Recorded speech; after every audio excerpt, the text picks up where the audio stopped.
Hey there, how you doing everybody? Dan Stewart here for BassJapanDirect.com with another naked sound check. So this is just a room mic on the smartphone going through a PJB amp. And this is Funky Junk number 58. I can't believe I've almost made it to 60. That's 59 there, by the way, which is high end. And that's 56 over there, another high end one. Which are both, I haven't decided whether I want to sell them yet, but we'll get into those later. First, Funky Junk 58 is a simple one, just a simple P bass. It's an Aria body from the 70s with a Greco neck, also from the 70s. And I didn't spend that long on this one, probably a day and a half altogether.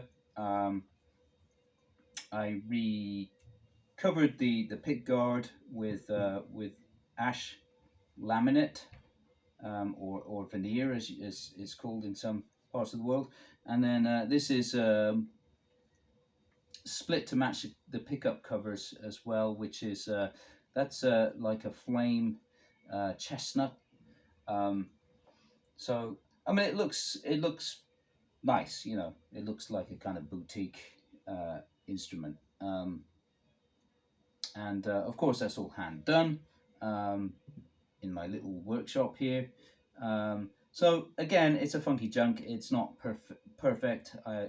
This is very much my hobby sideline. I just like to revive old instruments or recycle or upcycle parts that I have that are good parts. They work. So why waste them?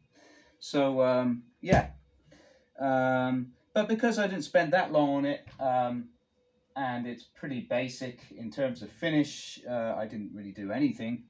It was just a bit of a scruffy old body anyway. I added a few more blemishes to it to sort of relic it up to match the back of the neck a little bit, because the back of the neck, obviously you can see it's got cigarette burns on it. It's obviously been exposed to some moisture, probably humidity and sunlight and so on and so forth. Moisture and heat, not good things really to expose a guitar to.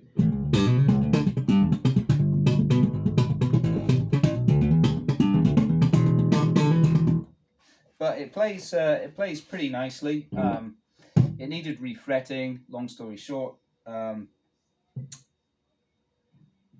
And yeah, there's a little bit of bumpiness at the top of the fretboard, probably because of moisture damage, which has resulted in me having to do some fret dressing. The rest of it plays great though.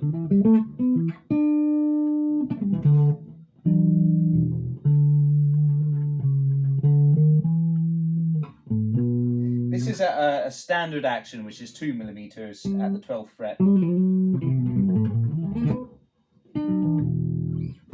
So it plays no problem at 2 millimeters. You could probably go a little bit lower with some really fine tweaks and maybe a little bit more detailed fret dressing. It could probably get there, but I'm busy. It plays. It works, it sounds good. I'm selling it as is, and it's not expensive, you know. I've got it at $450 or nearest offer, and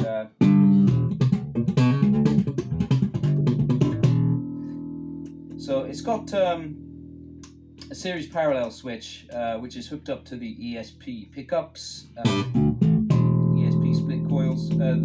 Split coils are about 8.7 kilo ohms resistance, so relatively hot, not the hottest around, but relatively hot.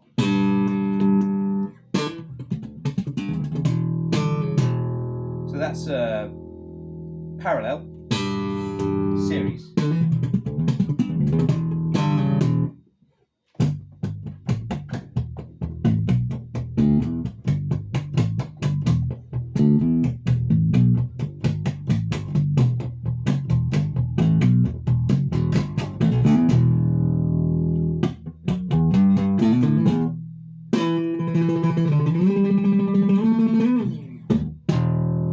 it's got quite a nice aggressive tone to it.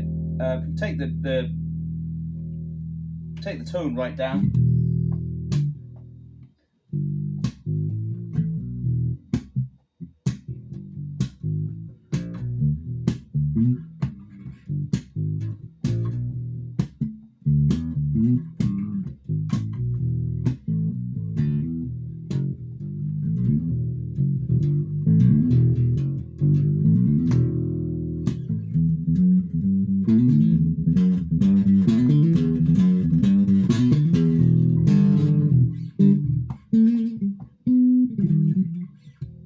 So yeah, it's a functional bass. It's pretty lightweight, about 3.8 or 3.9 kilograms, and yeah, you know, it's a player. Certainly a good road beater, I think. It looks pretty cool, you know. Again, it's a funky junk. It's not perfect.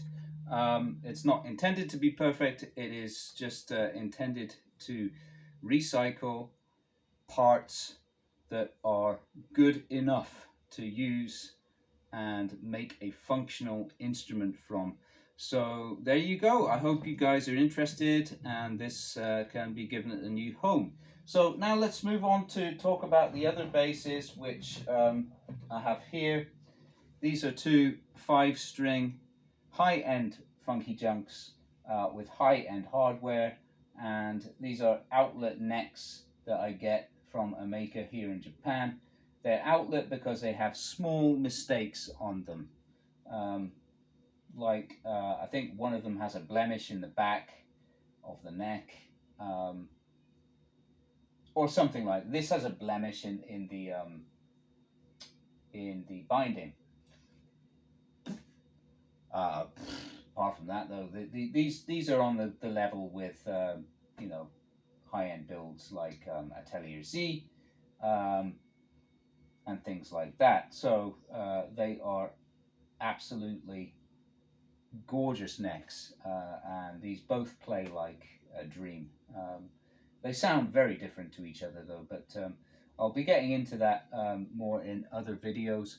I'm going to be gigging this one this week on Thursday, and hopefully we'll get some video footage from that gig to use as a sort of demonstration of the bass in action.